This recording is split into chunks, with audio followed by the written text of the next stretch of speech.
有人講新竹風加人雨，這加人這所在真熬落雨。不過最近在地民眾認為講，敢若含英國來比無遐尼接落雨啊。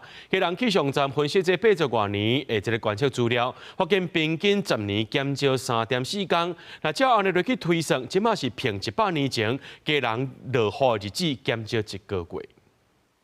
大日頭骹徛佇關的所在看落去，貴人港港區的風景是看甲真清楚。這幾年真儕貴人在地民眾攏有感覺，貴人敢若無較早遐尼接落雨，親像較早逐工落雨情形真少咯。我年輕的時候啦，感覺啦，現在沒有那麼久。上學的時候嘛，就是有時候就懶得拿傘，然後就是這樣子就出去了。小時候就是這個時候都是一直下很多，現在就比較不會了。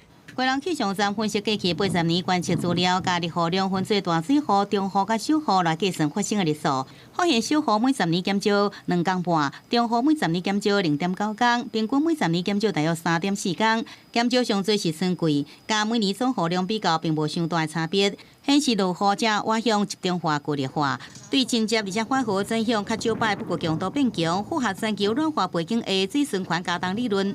以前是達到一點點水汽就開始，水汽就飽和凝結成水滴，就開始綿綿細雨嘛。那如果整個大氣變暖，更久以後才達到飽和，那一旦它達到飽和，全部凝結成水滴傾瀉下來，可能就是比較劇烈的降雨。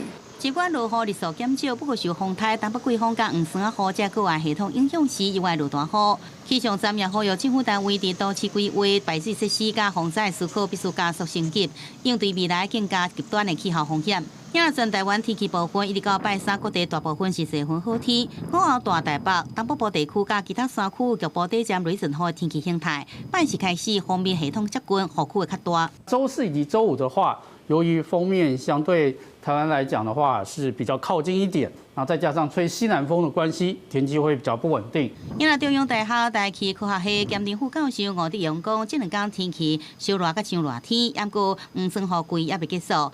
綜合這陣各個無時無雨，梅雨季的第4波鋒面大約在下禮拜3、27前後會來。記者綜合報道。